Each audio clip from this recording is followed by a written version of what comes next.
Então, antes de dar o título do quarto ponto, aqui, eu vou ler só uma parte na nota explicativa aqui da revista, dessa apostila, Visão Panorâmica. Essa apostila, em particular, tem o propósito de dar uma visão panorâmica de toda a palavra de Deus. Com os diversos métodos e planos apresentados, você poderá adquirir ferramentas novas para fazer os seus próprios estudos na Bíblia e destrancar os seus tesouros. Agora presta atenção nisso aqui, que isso aqui é o centro do... depois eu vou dar o título do quarto ponto, tá? Mas sem uma visão geral e ampla da palavra, nós ficamos muitas vezes perdidos na floresta das suas numerosas histórias e fatos e não conseguimos ver aquela palavra central que une todos esses fatos em uma só unidade, um só propósito eterno de Deus. Então vou ler novamente só para vocês pensarem, tá? Depois a gente pode até postar esse parágrafo no grupo também, tá? Só para vocês, né, verem. Porque isso aqui, eu lembro do dia que meu pai falou assim, eu quero nesse seminário, se foi em 79, eu acho que foi início de 79, nós fizemos o primeiro seminário em janeiro de 79. E aí ele falou assim, eu quero que as pessoas entendam que, no caso a Bíblia normalmente era preta, né? Eu tenho marrom, né? Mas ele falou assim, eu quero que eles entendam esse livro não como um monte de histórias, mas eu quero que eles entendam o fio condutor, aquele caminho que passa por toda ela, entendeu? Então é basicamente isso, né? Assim, sem uma visão geral e ampla da palavra, nós ficamos muitas vezes perdidos na floresta das suas numerosas histórias e fatos e não conseguimos ver aquela palavra central que une todos esses fatos em uma só unidade, um só propósito eterno de Deus. Então, esse quarto ponto é isso. Precisamos de uma visão panorâmica do plano eterno de Deus para não nos perdermos nos detalhes. Então, isso é o quarto ponto, tá? Precisamos de ter uma visão panorâmica do plano eterno de Deus para não nos perdermos nos detalhes.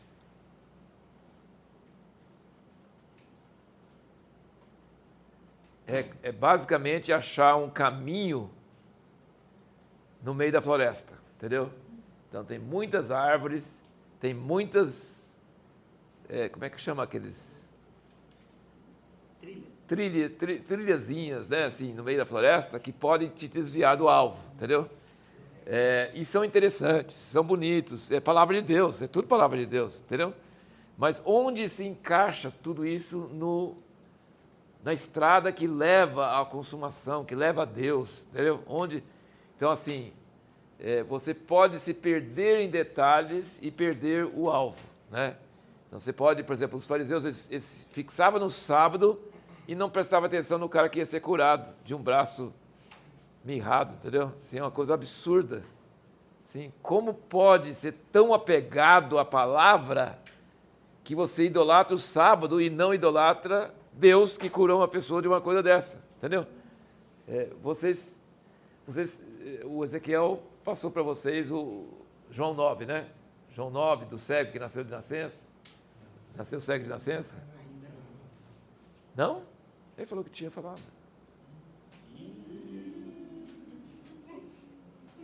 É porque eu até pensei, porque assim, esse capítulo 9, então assim, talvez... Não precisa falar nada com ele sobre isso, assim, mas... Porque isso faz parte do Evangelho Profético. Mas é uma coisa que eu amplio bastante, porque aquele cego de nascença, ele sabia mais que os fariseus. Entendeu? Então, assim, como que Deus pode curar um cego de nascença e não ser de Deus? E eles ficavam pegando na palavra e achando que eles eram estudados em teologia e tudo, entendeu? Então, assim, é muito importante que nessa leitura diária da Bíblia que vocês estão lendo, você fala assim, eu quero conseguir, e não só nessa leitura, acho que todas as matérias vão, né, os atributos de Deus, todas essas coisas, as sete alianças já estão tendo ou não? Sim. Vão te dar uma visão dessa estrada no meio da floresta, tá? Então, assim, você vai conseguir ler as histórias, ler a história de Ruth. A história de Ruth é uma história só. A história da Esther é uma história só. mas eles fazem parte de um todo, fazem parte de uma estrada, entendeu? Então eles têm valor em sua própria história? Tem. Como Deus lidou com a Moabita, como Deus lidou com sofrimento, como Deus lidou com a rainha Esther, que foi para o palácio e foi, né? Assim, tem uma série de coisas maravilhosas dentro da história, que é muito bonito. É como você está na estrada, você olha a árvore, nossa, que árvore bonita, nossa, tem um trilho aqui, tem um lugar de sombra aqui e tal. Mas não perca a visão de onde isso leva, porque além dele ter um valor como história em si, ele está fazendo parte de uma história, entendeu? Ele está na Bíblia, tem muitas histórias maravilhosas que não estão na Bíblia. Tem muitas histórias da história da igreja, de pessoas, você lê biografias de pessoas, tem histórias maravilhosas que Deus fez, não estão na Bíblia. E não deixam de ser coisas maravilhosas, coisas que você pode aprender muita coisa com eles. Mas não é a Bíblia, certo? Então a Bíblia, as histórias que entraram na Bíblia, é porque tem um propósito, tem uma estrada, tem um propósito eterno de Deus e tudo contribui para esse propósito. Então por isso que uma visão panorâmica da Bíblia é necessária para que você não se perca nas histórias em si, mas que você use as histórias em si para saber como eles encaixam numa visão geral, em consumação, certo? Porque diz que Jesus não vai voltar até o tempo do cumprimento de todas as profecias, certo? Tudo que está escrito no livro tem que acontecer. Então a gente está tudo apontando para isso. Esse se encaixa também nos ventos de doutrina? No quê? Os ventos de doutrina, né? Vamos lá. Também. Tem muita coisa que o pessoal... Agora, o que eu estou falando não é exatamente nisso. O que eu estava falando antes era isso. Que essas questões de detalhes que tem na Bíblia, que a pessoa fica falando... tem umas coisas que... Nossa, até amigos meus mais próximos, tudo assim, tipo... eles ficam com umas interpretações sobre alguns textos bíblicos que pode até ser verdade, mas duvido e que não interessa, entendeu? Para que está discutindo isso, perdendo tempo com isso, né? Agora eu estou falando sobre coisas importantes, como a história de Ruth, a história de Esther, a história, alguma das curas de Jesus, né? Você pode fazer uma mensagem inteira sobre uma cura de Jesus, você pode fazer uma mensagem inteira sobre João 9, esse cego de nascença, pode fazer. E eles têm mérito intrínseco, assim, mérito na própria história, não é assim, detalhe de vento de doutrina, nada disso, é coisa importante mesmo, coisa interna, valor independente da estrada que vai lá, eles têm importância. Mas precisa saber também, além dessa importância intrínseca que eles têm, como eles conduzem para o propósito eterno de Deus. Entendeu? Porque a Esther, por exemplo, ela teve o jejum dela, teve o primo dela que exortou ela, teve uma série de coisas que você pode aprender da história, mas ela estava conduzindo para preservar o povo de Deus para existir Israel hoje, entendeu? Então, assim, Ruth foi antecedente de Jesus, de Davi, entendeu? Então, assim, tem a história dela largar o país dela ser do jeito que foi, encontrar com Boaz, todas essas histórias assim, maravilhosas, assim, é uma história em si, ela é maravilhosa, mas ela conduz a uma outra história que é o plano eterno de Deus, entendeu? Então, assim, é isso que você precisa entender. Você tem lições para você pode aprender hoje, por exemplo, você vai lendo e você sente, nossa, Deus me falou muito sobre, por exemplo, outro dia sobre Caleb, com 85 anos de idade, ele foi enfrentar gigantes, né, e tal. Nossa, que história maravilhosa, que história preciosa. O cara não queria aposentadoria, não queria um lugar fácil, ele queria enfrentar o gigante que ele tinha falado 45 anos antes. E falou, eu ainda tenho força.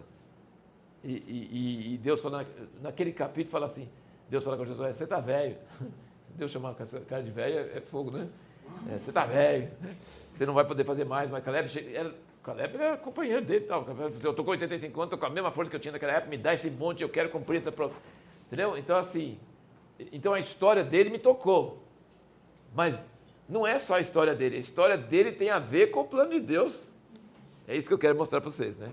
A história dele tem valor, mas ao mesmo tempo não é só o valor da história em si, mas é o valor que isso contribui para o que Deus está planejando, né?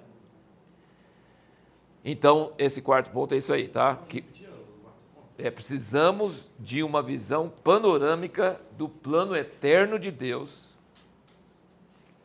O plano eterno de Deus não é muito, tá? É um só. Tá? Então, precisamos de uma visão panorâmica do plano de Deus É essa estrada no meio da floresta, tá? Precisamos de uma visão panorâmica do plano eterno de Deus para não nos perdermos nos detalhes. Porque, inclusive, escatologia é uma coisa que acho que vocês vão aprender muita coisa aqui, mas não quer dizer que tudo que vocês vão aprender aqui é verdade, tá, gente? Não fiquem escandalizados, não, tá? Sim. Vocês vão aprender muita coisa que é ponto de vista, tá? É válido, mas não quer dizer que vai acontecer do jeito que estão falando, não, tá? Porque Deus revela essas coisas passo por passo. Nenhum de nós é dono da verdade. A maior coisa que você pode tirar daqui é que a gente não acredita que tudo que a gente fala aqui é a verdade. Entendeu? A gente não acredita nisso, não. A gente não acredita que nós somos donos da verdade, que tudo que é ensinado aqui é verdade. Não. Até pode ter professor que fala uma coisa e professor que fala outra coisa. Não tem problema para nós isso. Nós não temos problema de um professor falar uma coisa e outro professor falar outra coisa. Sabe? Então, vocês têm que aprender que na vida, depois que você sair daqui, você vai encontrar muitas coisas, muitas vozes. E nós não consideramos que a nossa voz seja a voz. Não. A gente prega o que a gente sabe, a gente ensina o que a gente sabe, mas a gente sempre está aberto para aprender mais, para entender mais, para ouvir mais, para mudar o que estava pensando, certo? Principalmente sobre escatologia, que são as últimas coisas, certo? Essas coisas é importante estudar, é importante ouvir vários pontos de vista, é importante sim. Deus disse que nos últimos dias ele vai abrir o livro, que não foi aberto para Daniel, ele vai abrir, entendeu? Mas não quer dizer que alguém é dono disso, sabe? Ninguém é dono disso não, tá? Então, assim, fica bem tranquilo se você ouve alguma coisa que você não concorda, não muda de opinião porque o professor está falando, tá? Não muda de opinião porque a pessoa está falando. Fique claro, definido nas suas convicções, até que o Espírito Santo convença você e você sinta, não, realmente tem razão e eu acho que é outra coisa, né? Entendeu? Fica sempre aberto para mudar posições. Se você não está aberto para aprender, você está na mentira, no engano. O pior engano é achar que sabe a verdade, entendeu? Esse é o pior engano. Eu chamo isso de ortodoxia, né? Nós somos ortodoxos e todos os outros são hereges. Isso é a pior heresia. Não existe uma heresia maior do que falar, nós temos a verdade e os outros todos são hereges. Não. Quem tem essa posição é herege, é o maior herege. Pode ser que a doutrina seja mais certa que todos os outros, mas se ele se acha, é a maior heresia, entendeu? Então, assim, a gente precisa ter muita humildade e muita abertura e não mudar de posição porque alguém é eloquente, porque alguém é inteligente, porque alguém a gente é fã. Para com isso, tá? Não seja assim. Eu quero que vocês sejam pessoas que pensam e que têm integridade, sabe? Integridade significa que eu não mudo de opinião só para poder agradar quem está falando comigo. Eu mudo de opinião se eu sentir que a verdade é essa e eu estava errado, entendeu? Beleza, né? Aí eu posso mudar. Amém? Vamos agora para o 5. Ao mesmo tempo, eu vou citar agora, que você pode escrever mesmo, tá? Ao mesmo tempo que cremos que a Bíblia toda é a palavra inspirada de Deus, ao mesmo tempo que cremos que a Bíblia toda é a palavra inspirada de Deus. Então, ao mesmo tempo, vem uma coisa depois, né? Ao mesmo tempo que cremos que a Bíblia toda é a palavra inspirada de Deus. Então, nós não cremos que tem uma parte da Bíblia que não é inspirada. Nós cremos que a Bíblia toda é inspirada, inclusive Eclesiastes. Acredite se quiser, né? Tipo assim, se você está sofrendo depressão, não leia Eclesiastes. Né? Porque é o livro do deprimido, sabe? Se você já estava deprimido, se você lê, você fica mais ainda. Tá? Mas Eclesiastes é a palavra de Deus, está na Bíblia, tá? Cantares, está na Bíblia, né? Tem umas coisas eróticas lá, né? Mas é a Bíblia, tá? Então, nós cremos, ao mesmo tempo que cremos que a Bíblia toda é a palavra inspirada de Deus, não cremos na inerrância literal de cada detalhe. Não cremos na inerrância literal de cada detalhe.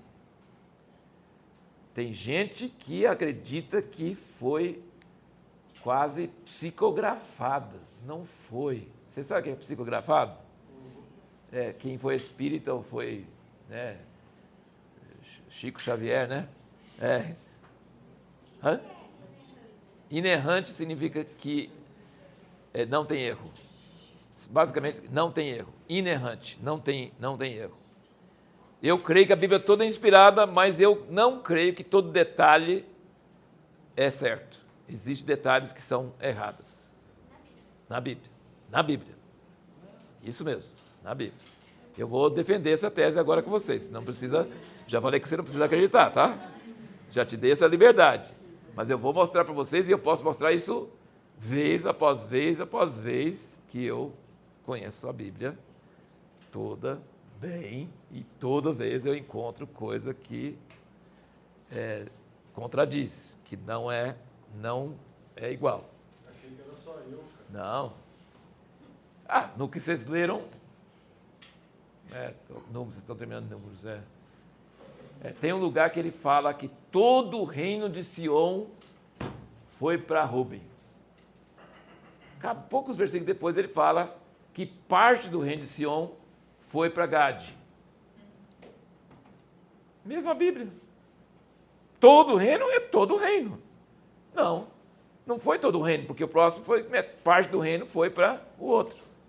E eu posso citar N número de coisas assim, tá? Então, assim, eu vou dar outros exemplos para vocês. Por exemplo, vamos dar um exemplo já. Jesus mandou os discípulos ir de 2 em 2 e não levar nada, nenhuma troca de roupa. E um evangelho fala que é para levar o cajado. E o outro fala para não levar cajado. Aí nós vamos ter duas igrejas. A igreja do cajado e do sem cajado. Certo? Depende se é Mateus ou se é Marcos. Ele mandou ir com cajado ou sem cajado? Um fala que foi com cajado, outro fala para não levar cajado. Gente, isso não é inerrante. Não tem jeito de ser. É erro. Um dos dois errou. Tem diferença? Fala a verdade. Afeta você em alguma coisa? Se é com cajado, sem cajado? Eles foram com cajado, foram sem cajado. Não, tanto faz. Não tem importância. Os erros que tem na Bíblia não tem importância. Não tem importância. Não afeta em nada. É todo o reino de Sião ou parte do reino de Sião? Tanto faz. Já passou. Se era de Gade, se era de Ruben, não tem nada a ver. Entendeu? Não é um erro de inspiração. Não é um erro de inspiração. Ou talvez o cajado tenha sido roubado de novo. De novo, né? O tal do cajado está me perseguindo, né, hoje. Acho que a próxima vez eu venho com o cajado aqui.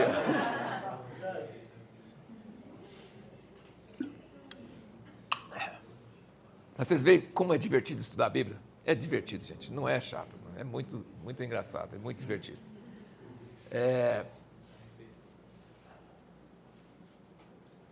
A Bíblia toda é inspirada por Deus. Mas nós não cremos na inerrância literal de cada detalhe. Para a Bíblia não ter erros em detalhes, ele precisaria psicografar.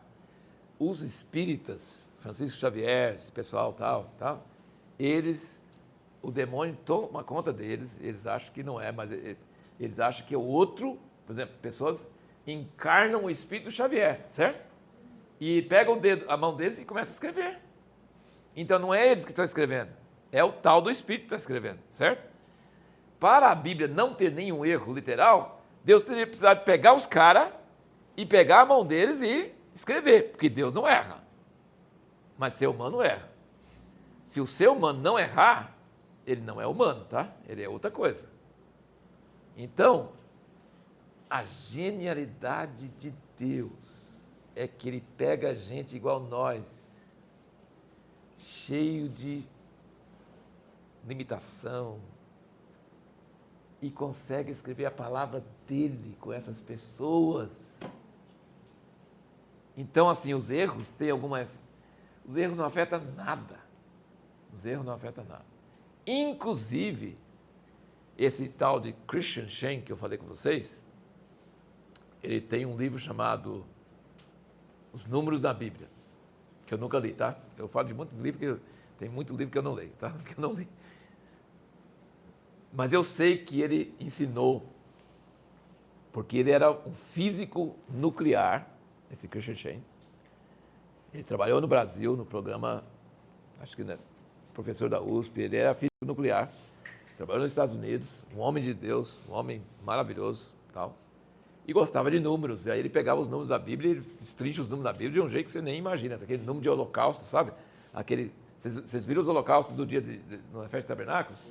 Todo dia vai, né? Começa 14, 13, né? E todos os outros iguais. Nossa, é bicho que morre pra caramba, né? Assim, nossa, é um negócio assim.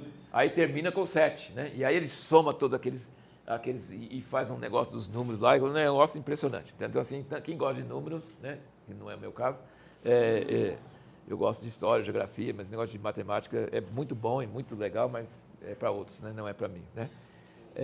Mas ele gosta de números, ele gostava de números e ele cita os números na Bíblia, ele faz essas coisas, e aí ele mostra que tem um lugar, eu vou citar só como exemplo, porque eu não sei exatamente o lugar, que fala que foi 400, vamos dizer assim, 430 anos, fala no lugar. Aí quando você vai somar, não dá menos, entendeu?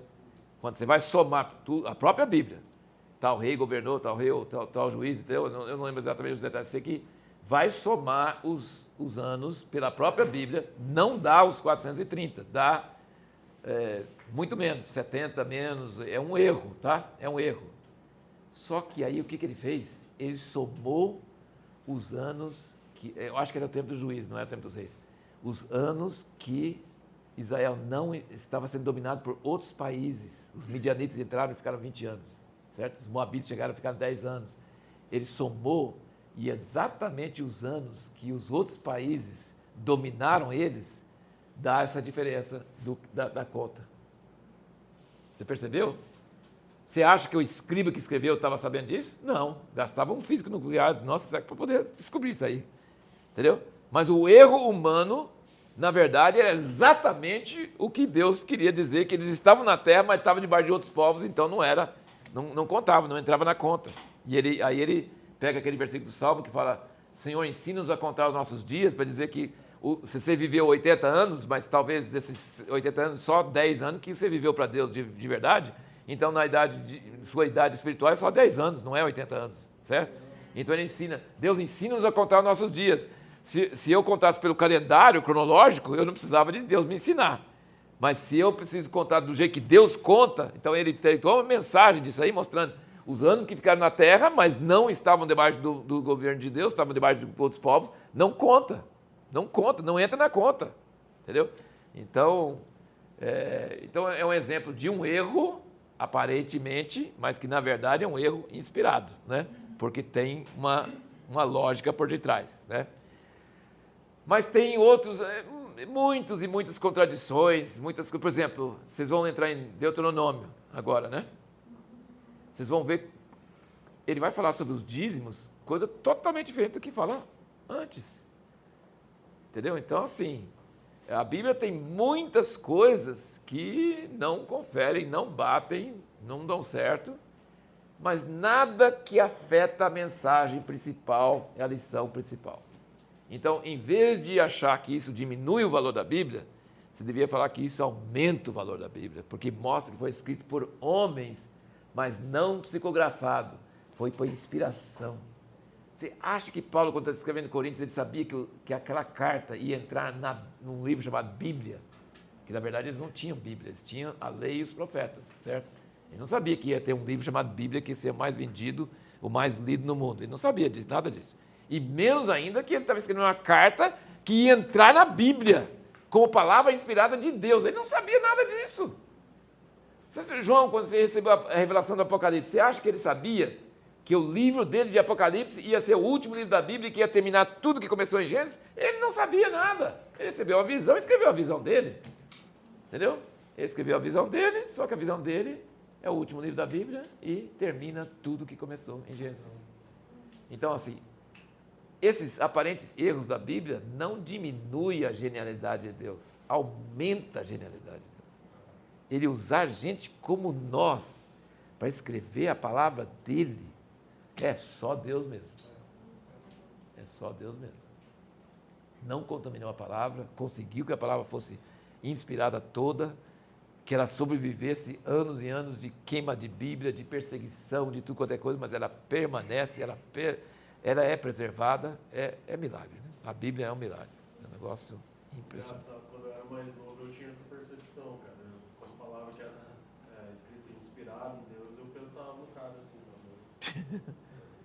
como se Deus estivesse passando a mensagem na hora ali para a pessoa, e a pessoa escrevendo. Depois que eu fui, né? Mas eu era bem mais novo, né? Moleque. Então, assim, e gente, a sua atitude em relação à Bíblia e Deus é a sua atitude em relação à sua vida e Deus.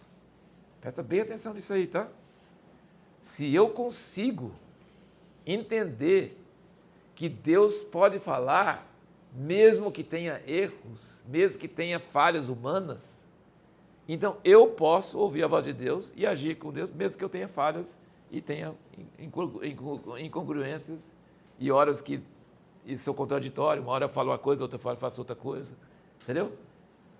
Entendeu? Se você entender isso, se você entender a sua relação com a Bíblia, é a sua relação com Deus na sua vida. Como você interpreta as coisas que aconteceram na sua vida? Como você interpreta o que você sentiu, o que aconteceu, se aquele tem propósito, se tem uma estrada que Deus está te levando, se tem um propósito central, você não vai perder nos detalhes, entendeu? Tudo que tem a ver com a Bíblia tem a ver com a sua vida. O jeito que você vê as coisas na sua vida, o jeito que você interpreta as coisas na sua vida, entendeu? Então, assim, é muito importante isso, tá? Se você aprender a discernir Deus na Bíblia, você vai discernir Deus na sua vida também. Você vai discernir Deus nos seus acontecimentos, nas coisas que acontecem com você. Agora vamos para o 6. O 6 aqui é grande, né? Meu Deus do céu.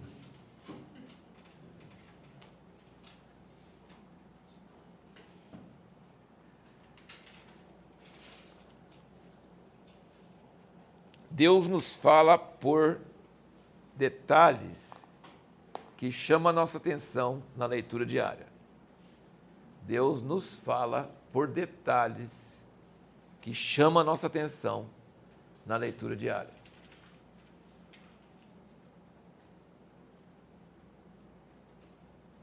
Tem dia que você lê e nada chama a sua atenção. Não tem problema. Você não está fabricando. Você está ali, eu falo assim, Deus, eu estou aqui, eu vou cumprir esse hábito, essa rotina de ler a palavra, mas é tua parte me falar, entendeu? Agora, não seja... Deus é muito sutil, Ele é muito de sussurrar. E se você tiver muita autoconfiança, você não vai ouvir o que Ele está falando. Então você precisa aquietar bastante e pensar assim, tem alguma coisa que chamou minha atenção? Pode ser uma coisa que não tem nada a ver, você acha que não tem nada a ver. Mas você pensa, nossa, por exemplo, Deus chamou Josué de velho. Chamou minha atenção. Ou então, eles lançaram sortes para dividir a terra. Deus falou tudo do tabernáculo, Deus falou tudo das coisas, mas para entregar a terra e para lançar sorte. Como é que é esse negócio? Então, qualquer coisa que chama a sua atenção na leitura diária, deveria ser uma coisa que você escreva, tá? Eu aconselho vocês a escrever, tá, gente? Pega a data, sempre escreva qualquer coisa que chama a sua atenção. E você vai notar uma coisa. Você acha que é uma coisa até boba, assim, tem nada a ver, tipo, espiritual, não vai me mudar nada e tal, mas chamou sua atenção. Chamou sua atenção. Uma frase, uma palavra que Deus falou sobre alguém, chamou sua atenção, parece que saltou. Você começa a escrever aquilo lá, você vai notar que vai chegar mais coisas. Sabe o que isso chama? Meditar na palavra. E tem coisa, isso, eu tenho escola em Jundiaí, muitos anos, acho que 36 anos, alguma coisa assim. Então a parte pedagógica, de dar curso para professores, saber o processo de educação, eu tenho bastante experiência com isso. Letra cursiva, escrever, acontece coisas no seu cérebro que não acontecem quando está digitando ou escrevendo. Não sei porquê, não sei explicar, mas acontece. Mas, se você digita também, pode ser que aconteça também, mas eu estou só te explicando que é um processo pedagógico. O pessoal está falando, não, Agora é tudo digital, então não precisa ensinar a letra cursiva. Precisa, porque é um processo mental. Tem pessoas que falam, não precisa ensinar tabuada, eles não precisam decorar porque agora tem calculador. Não. Não é questão de saber o resultado, é questão de sua capacidade mental. Formar sinapses, fazer coisas que vão funcionar na sua vida o resto da vida. E se depois a internet cair, perder toda a energia no mundo, um lápis vai ser mais útil do que qualquer outra coisa. Você entende? Então, assim, nós temos que formar, por exemplo, na escola, nós temos que formar alunos que vão ser hábeis em tecnologia, mas vão ser hábeis sem a tecnologia, que vão ter capacidades humanas, né? Capacidades cerebrais, capacidade de não ficar limitado a uma coisa. E a letra cursiva, ela tem um efeito no seu cérebro que você consegue, talvez é porque é mais devagar um pouquinho, eu não sei o que é. Eu leio livro digital, eu digito, gosto de livro e-book e tal, mas eu gosto dos livros também, entendeu? Eu acho que os dois são importantes. Eu acho que digitar é muito bom, ótimo, e eu acho que escrever também é muito bom. Então, assim, só vai a dica, tá? Se você quiser só digitar, não tem problema nenhum, tá? Não tem nada demais. Mas, assim, mais importante do que eu estou falando é isso. Uma coisa que chamou sua atenção, que você pensa que tem nada a ver, quando você começa a escrever, chega mais coisas para você. Só isso, presta atenção nisso, tá? Você começa a lembrar de outras passagens, você começa a ligar com outras coisas, começa a vir pensamentos sobre aquela coisa que chamou sua atenção. Então, grande parte do que você leu não chamou sua atenção e não precisa prestar atenção e não precisa entender, só leu, entendeu? Só leu. Mas para depois, e se alguma coisa chama atenção, escreva. Talvez você nem saiba a importância disso, mas depois você vai ver que isso tem ligação, tá? Então, assim, e mesmo que não seja uma revelação, que seja uma pergunta, uma contestação, sabe? Tinha uma amiga muito próxima nossa que falou assim, toda vez que ela lia, todo ano era a mesma coisa assim. Ela lia lá que a mulher, quando ganha um nenê homem, ela ficava impura por 1 semana. Mas quando ganhava a mulher, ficava impura por 2 semanas. E ela ficava assim, furiosa. Como assim? Até hoje também eu não sei que raio de coisa que é isso aí, sabe? Mas, gente, aí, dentro desse ponto, eu queria incentivar vocês a não considerar a palavra de Deus tão sagrada que você não pode questionar. Claro que você não pode questionar sem respeito, sem reverência. É toda inspirada por Deus. Deus é bom. Eu não compreendo a maior parte das coisas que Ele faz, mas Ele é bom, e Ele é Pai, e Ele está agindo certo, e no fim vai dar certo. E eu não preciso entender tudo para confiar nele, entendeu? Não preciso. Mas Ele não acha ruim eu questionar, certo? Ele não acha ruim. Pelo contrário. Então, esse é o ponto, assim, acho que mais importante desse ponto 6, que eu queria passar para vocês, é o seguinte: interatividade com Deus na sua palavra. Interatividade, sabe? Interatividade. Significa que você não simplesmente baixa a cabeça e fala, Deus falou, fazer o quê? Vamos ler. Vamos ler até em latim, não precisa entender nada. Só Deus falou, Deus falou. A palavra tem poder. Vou citar a palavra, não entendo nada, mas vai ter poder. Assim mesmo. Não, precisa entender. Ele não foi escrito só para mágico, entendeu? Ele foi escrito para ser entendido. Ele é gramática. Ele tem sujeito, verbo, predicado. Ele está transmitindo um pensamento. Ele é um negócio que é para pensar, é para imaginar, é para obedecer. E como é que eu obedeço um negócio que eu não entendo? Entendeu? Não tem jeito. Então, assim, honra, reverência, amor, respeito, mais integridade, que significa, se eu não entendo, eu digo para Deus que eu não entendo. Se eu não concordo, porque eu ainda não entendi, eu concordo porque eu sei que Deus é Deus e Ele está certo. Mas eu não concordo, assim, eu acho absurdo. Por exemplo, Ele matar todo mundo, homem, mulher e criança, acabar, isso chama genocídio. Genocídio foi ordenado por Deus, matava tudo que respirava. Que absurdo! Absurdo! Mas Deus é Deus. Mas você tem direito de achar ruim. Você tem direito de fazer perguntas, certo? E esperar Deus responder, com respeito, sabendo que Ele tem razão. deixa eu só falar uma coisinha que eu fico incomodado com isso, mas ao mesmo tempo tem algumas coisas que justificam. O que ele fala? Eles adoram demônios, eles sacrificam os filhos a demônios, eles têm uma cultura totalmente...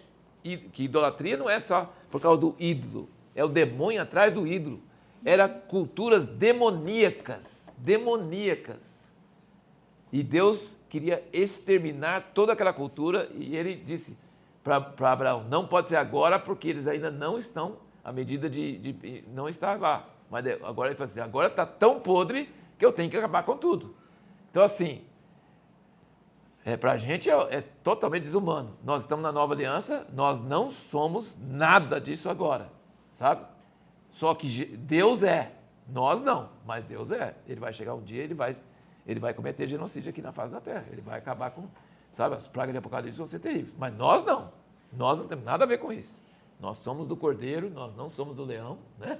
O leão é ele, nós somos o Cordeiro, né? Nossa missão, nossa visão é sermos como Jesus foi na primeira vinda, certo? Nossa missão e nosso alvo maior é ser igual a ele na primeira vinda. Mas não quer dizer que Deus é só isso não, porque tem a segunda vinda e tem o juízo e tem o governo de Deus e tem pena de morte mesmo e, né? Deus é Deus. Vocês estão entendendo? Então no Velho Testamento é essas coisas. Então assim, só estou dando exemplo de vocês pensarem, sabe, sobre coisas. Vai com respeito, mas não sufoque suas indagações, suas perguntas, suas dúvidas. Gente, dúvida é ótimo. Dúvida não é ruim. Suprimir a dúvida é ruim, sabe? Suprimir, sufocar, apagar. Por que você está questionando a Bíblia? Quem você acha que você é? Não é com desrespeito. Mas o que Deus falou de Jó? Você lembra que Deus falou de Jó? Que Jó falou cada coisa que eu vou te falar. Deus falou assim, ele falou com os amigos de Jó, vocês não falaram de mim o que é certo com o meu servo Jó. Quer dizer, Jó extrapolou um pouquinho, né? Mas ele era sincero, ele não era religioso. E ele falou assim, eu quero saber, eu quero entender. Aí depois, quando Deus revelou a ele, ele falou assim, eu era muito arrogante em te perguntar essas coisas, pensando que eu tinha direito de saber, eu não tenho direito, né, e tal. E aí Deus falou assim, então assim, ele compreendeu mais de Deus, compreendeu mais sobre isso, mas Deus falou com os amigos dele, vocês não falaram de mim o que é certo com o meu servo Jó. Então ele gostou de muitas coisas que Jó falou, inclusive está na Bíblia para a gente ler, entendeu? Então, abre comigo aqui em Gênesis 15, para ver se vocês veem uma coisa muito interessante aqui em Gênesis 15.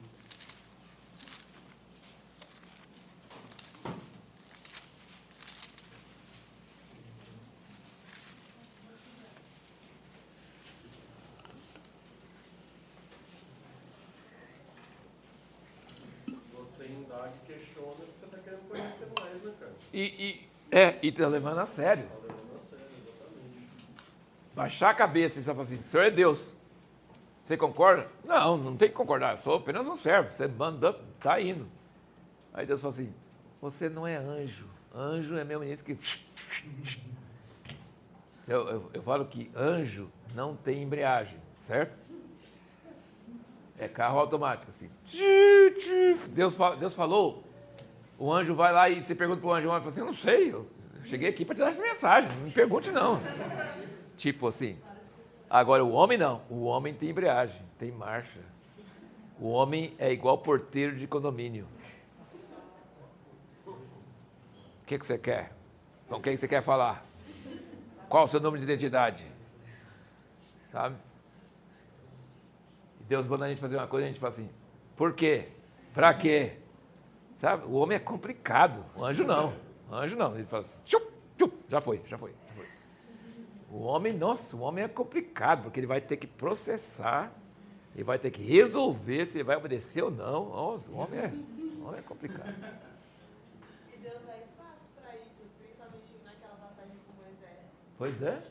Que ele defende o povo, né? É, exatamente. Deus teve liberdade de falar uma coisa que ele não ia fazer. Eu estou com raiva. Eu quero acabar com esse povo, vou fazer um povo maior que você. tipo assim, deixa eu... Ele só falou isso porque Moisés era um cara de confiança, né? Porque senão ele não falaria, não, porque não era plano dele. Você já pensou, você tem uma pessoa com quem você pode desabafar para valer e saber que a pessoa não vai te trair, não vai, né, vai te defender? Não? Porque você tem que... Não, eu tenho que tomar cuidado, porque, né? Não, tem que tomar cuidado com Moisés, não. Pode falar para rasgar o verbo. Deus assim, puxa, é meu amigo, né? Isso é muito tratado nos relacionamentos de aliança. Sim, exatamente. Não é falsidade, não é máscara, não é realidade. Olha aqui em Gênesis 15, aqui, ó. Vamos lá. Gênesis 15, versículo 1, diz assim: depois dessas coisas veio a palavra do Senhor a Abraão numa visão, dizendo: não temas, Abraão, eu sou teu escudo, teu galardão será grandíssimo. Gente, se eu recebesse uma palavra de Deus desse jeito aí, eu ia ficar no chão, assim. Oh, obrigado, Deus. Nossa. Não temas, Abraão, eu sou teu escudo, proteção, teu galardão será grandíssimo. Nossa, eu recebi uma promessa de Deus, glória a Deus. Abraão não. Abraão estava de saco cheio de promessa. Ele falou assim, não. Senhor Deus, quem você vai me dar? Estou velhinho, não tenho filho, meu nome chama pai, que é quase uma gozação. Vem cá, pai. Não tem filho? Pai, ele viveu anos da vida dele, todo mundo chama, vem cá, pai. Não tem filho. E Deus falou assim, sai da tua terra, eu vou te dar uma terra, a tua descendência vai ser grande, você vai ser pai de uma grande nação. Eu não tenho filho, estou ficando cada vez mais velho, minha mulher é mais velha também. Como é que vai fazer? Então Deus falou assim, não temas, Abraão, eu sou teu escudo. Eu falei assim, Deus, ele falou assim, que me darás? Estou para morrer. Eu não quero, o que eu quero ir com galardão? Não quero galardão, não. Você já pensou essa paixão dele falar isso com Deus? Senhor Deus, que me dará? Visto que morro sem filhos, o herdeiro da minha casa é o Damasceno Eliezer. Eu não vou ter filho e o meu escravo vai ser... Disse mais Abraão, a mim não me tem dado filhos, eis que eu nasci na minha casa, será meu herdeiro? O cara estava por aqui com Deus, ó, por aqui. Não com desrespeito. Ele tinha respeito, tinha reverência. Mas ele contestou essa palavra. Ele puxou assunto. Ao que lhe veio a palavra do Senhor dizendo, este não será o seu herdeiro, mas aquele que sair das suas entranhas será o seu herdeiro. Então o levou para fora e disse, olha agora para o céu, conta as estrelas, se as podes contar. E acrescentou-lhes, assim será a tua descendência. E creu Abraão no Senhor, e o Senhor imputou isso como justiça. Vocês percebem comigo que esse assunto teria morrido se Abraão não tivesse falado com Deus? Não temas, Abraão, sou teu escudo, seu galardão será grandíssimo. Obrigado, Senhor. Pronto. Fim de papo. Ele estendeu o assunto. Ele, assim, vai que Deus chama você para ir para a África, por exemplo. Algum de vocês aqui. Você fala assim, Deus, mas eu não tenho dinheiro e não sei como ir e não tem nada a ver. Deus fala assim, pode ir que eu vou te abençoar. Mas Deus, pode ir, mas cadê? Você entende? Então, assim, é um homem que está interessado, envolvido, largou tudo, largou os pais, largou a família, largou tudo, há anos e anos a fio, na terra, não tem filho, o nome dele é uma gozação, e ele fala com Deus. E essa é uma das maiores coisas das Escrituras. Você já pensou? Vem para fora, conta as estrelas, assim será a tua descendência. E ele creu. Isso lhe foi imputado como justiça. Isso está em Gênesis 15. É a nova aliança, é a graça. Abraão não era melhor do que nós em nada, mas ele era uma pessoa que creu. Ele creu. Ele creu apesar... Ele teve essa dúvida, ele puxou o assunto com Deus, ele quase respondeu um pouco meio desrespeitoso, quase parece. Né? O senhor não me deu nada. O senhor falou que ia dar, não deu. Um servo na minha casa, estou cada vez mais velho. E Deus falou assim, não, vai ser, mas vem aqui fora. Incumpridou o assunto, puxou coisa. Então você percebe se você começa a sentir Deus falando com você, mas você tem dúvidas, você tem perguntas, você tem você não consegue saber como vai fazer essa coisa, você tem direito de perguntar. E Deus tem direito de não responder. Ou responder se Ele quiser. Ou responder na hora que Ele quiser. Ou responder do jeito que Ele quiser. Mas Ele não acha ruim você perguntar. Tá? Ele acha muito melhor você perguntar do que você assim, o Senhor é Deus, eu aceito qualquer coisa que o Senhor der. Não, Ele não gosta disso. Deus detesta a pessoa que é religiosa, que é assim santa, que tem aquela cara de santo, que assim, Deus é Deus, eu não posso contestar. Ele falou, tem que ser. Não, pergunta, desembucha, fala com Deus. Entendeu? Vocês estão entendendo o que eu estou falando sobre isso? Então você precisa ter essa atitude quando você lê a Bíblia, entendeu? Você precisa ter essa atitude de interatividade, senão o seu assunto com Deus vai ficar muito fraco. Pastor, quando eu li essa passagem, eu fiz um paralelo com Zacarias, que recebeu a visita do anjo, aí ele duvidou também, né? Ficou ali, indagou e acabou ficando mudo. Será que ele foi desrespeitoso aqui? Foi incrédulo. Ele foi incrédulo. Maria fez a pergunta também. Então, aquele de Zacarias e Maria, né? Você tem Zacarias, como? Estou velho, já está velha e tal. E o Gabriel falou assim, ó, eu só vim para te dar esse recado e como você não está crendo, então, ó, pá, né? Mas era tipo um sinal também, não era? Era só ficar mudo até nascer o filho, ele obedeceu e a boca dele abriu. Então, assim, não perdeu grande coisa, entendeu? Mas foi incredulidade. Já Maria, ela tinha razão.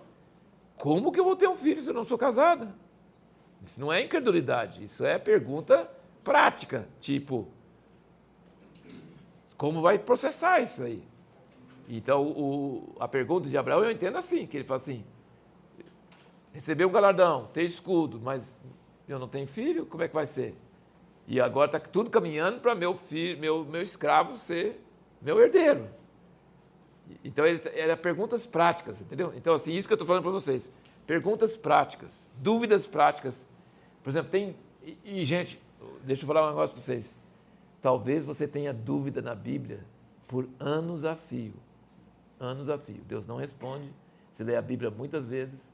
Mas sabe o que é uma dúvida? Ela é uma pergunta que está em aberto. É um e-mail que não foi respondido, entendeu? Mas está lá, está lá. Quando você menos espera, Deus fala. E aquilo fica marcado. Quanto mais Deus demora a responder, mais aquilo fica marcado, entendeu? Então, assim, Deus não é obrigado a responder, Ele não é obrigado a responder do jeito que você quer, na hora que você quer, mas a dúvida, ela é fértil, ela é o caminho. Se você não tem dúvidas, se você não é uma pessoa prática, você não é uma pessoa que está querendo obedecer, você não é uma pessoa que está querendo entender, entendeu? Então, assim, Deus pode falar não. Paulo orou 3 vezes, Deus tira esse espinho da carne, tira esse espinho da carne. Deus fala assim, chega, para de perguntar, porque eu não vou tirar, porque minha glória, meu poder se aperfeiçoa na fraqueza. Você precisa disso, senão você vai se orgulhar e vai cair. Aí Paulo falou, então tá bom. O Senhor falou não. Mas ele perseverou perguntando até que Deus falou não. Entendeu? Então, assim, o que eu quero passar para vocês é essa questão da interatividade, sabe? De você entender que quando você está lendo a Bíblia todo dia e anotando no seu diário espiritual, né, as coisas que te chamam a atenção, Deus pode estar falando com você, tá? Deus pode estar falando com você. E você tem direito de fazer perguntas e de anotar perguntas, de anotar dúvidas. E essas coisas são preciosas, são boas e talvez vão continuar por alguns anos, mas vai chegar a resposta algum dia, né? E é muito importante, muito bom. Vocês podem anotar aí, eu não vou ler, porque acho que nós já estamos chegando perto do fim aqui. Isaías 45, 11. Deus fala, perguntai-me sobre as obras das minhas mãos. Demandai-me, ele usa termos, depende da sua tradução de Bíblia, mas ele fala, perguntai-me, indagai-me. Deus quer ser perguntado. Deus quer que a gente esteja na terra querendo cumprir o propósito dele e a gente perguntando para ele, certo? Agora, ele tem todo o direito de não fazer do jeito que a gente quer e não fazer do jeito que a gente entende, sabe? Tem todo o direito. Mas a gente perguntar é muito bom e ele gosta, sabe? Sabe por que ele gosta? Porque mostra interesse. Porque dá valor. Por exemplo, se vocês não anotam as coisas que vocês sentem, você não está dando valor. Como é que Deus vai falar mais com você se você não anota? Entendeu? Porque se você não anota, você vai esquecer. Né? Então, assim, quando Deus fala com você, você precisa prestar atenção. É Deus falando, você não sabe. Ninguém sabe. Esse negócio. Quando a pessoa fala comigo e Deus me falou, eu já fico com o pé atrás na hora. Eu sinto que Deus me falou, ótimo. Deus me falou isso, Deus me falou isso. O pregador que fala isso, eu não gosto. É claro, a gente coa isso aí e recebe o que é de Deus, né? Mas eu não gosto que a pessoa fale claramente que Deus me falou, porque eu já vi pessoas falar isso e depois de 2 anos, 3 anos, eles falam Deus me falou e era coisa contrária do que ele falou antes. Mas peraí. Entendeu? Assim, então, assim, vamos ter humildade, porque saber que Deus te falou é uma coisa que gasta tempo para provar se foi Deus mesmo ou não, certo? Então Deus sempre tem uma mistura do nosso espírito, da nossa alma, da nossa, sabe? Se veio de mim, se veio de outro, se veio de Deus. Você tem que ficar nessa, sabe? Nessa incerteza. Mas será que pode ser de Deus? Pode. Então dê valor. Dê valor. Mostre para Deus que você crê que Ele fala. Mostre para Deus que você dá importância, que você, qualquer sussurro que Ele falar, você vai prestar atenção, que você vai dar valor. Entendeu? Depois você diz, não foi Deus não. Tudo bem, mas continua, né? Continua. Está dando para perceber, gente? Sim. Essa atitude, esse espírito. Porque Deus não vai falar com fogo, com visões, Ele vai falar no seu espírito. Essa é a maneira dele falar e ele usa a Bíblia, usa as nossas meditações para isso. E 7 e último ponto aqui. A Bíblia não muda, mas nós estamos sempre mudando. A Bíblia não muda, mas nós estamos sempre mudando. Ainda bem, né? Senão, a única pessoa que não muda é quem morreu.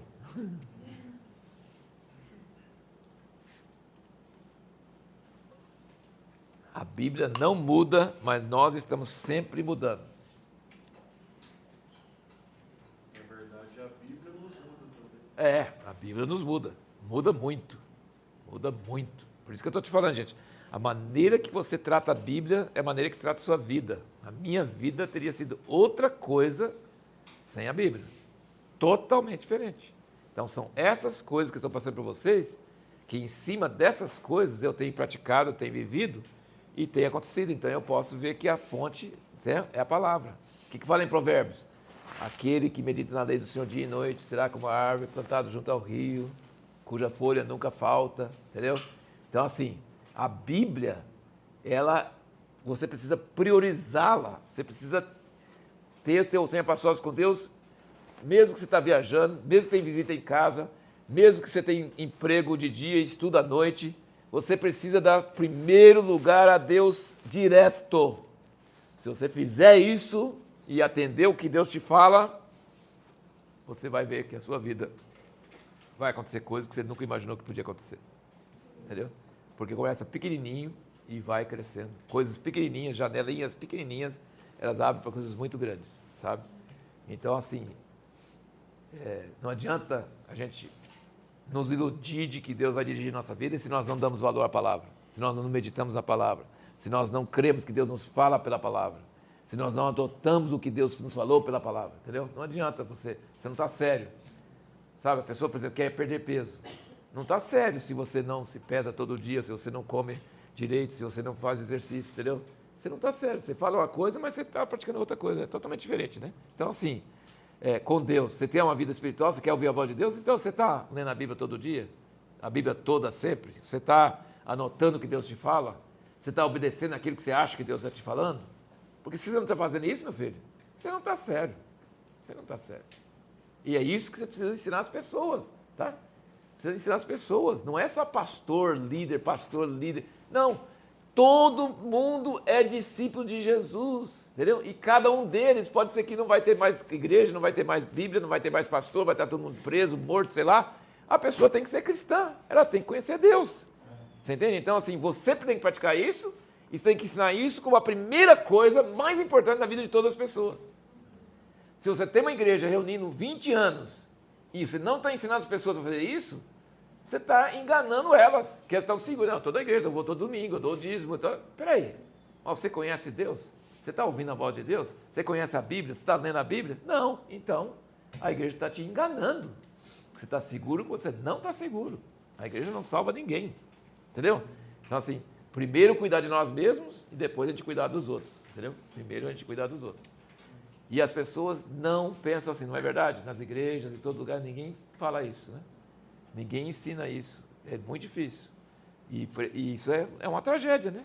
E eu espero que vocês sejam muitas sementes que vão divulgar isso por tudo quanto é parte. Mas primeiro vocês têm que praticar para depois ensinar, entendeu? Vocês não vão falar uma coisa que eu falei, vocês vão falar uma coisa que vocês viveram e que vocês praticaram e que vocês sabem que funciona, entendeu? E vocês vão falar com as suas palavras, com as suas ilustrações, com as suas exemplos, né? Entendeu? É isso. Deus não quer Ctrl-C, Ctrl-V, Ele quer essa participação, essa vida na pessoa, né? Então, a Bíblia não muda, mas nós estamos sempre mudando. Então, o que acontece? O que eu quero dizer com isso? Eu quero dizer o seguinte: a gente passa por fases em nossas vidas. Toda vez que a gente lê uma determinada passagem, ela não mudou, mas eu mudei, tá? Então, pode ser, por exemplo, no fim da vida, meu pai ensinou a gente isso, lia na família, exigia que a gente lesse sozinho. Ele era muito disciplinado, ele era uma pessoa extremamente cheia de depressões e altos e baixos emocionais, mas essa coisa aí ele não abria mão. Podia estar deprimido, podia estar bem, ele não abria mão, ele era firme nisso aí. Mas no fim da vida dele, ele não queria mais ler o resto da Bíblia, ele queria ler só Salmos. Então ele lia só Salmos. No fim da vida dele, ele estava lendo só Salmos. Porque ele estava numa fase diferente da vida. Você percebe?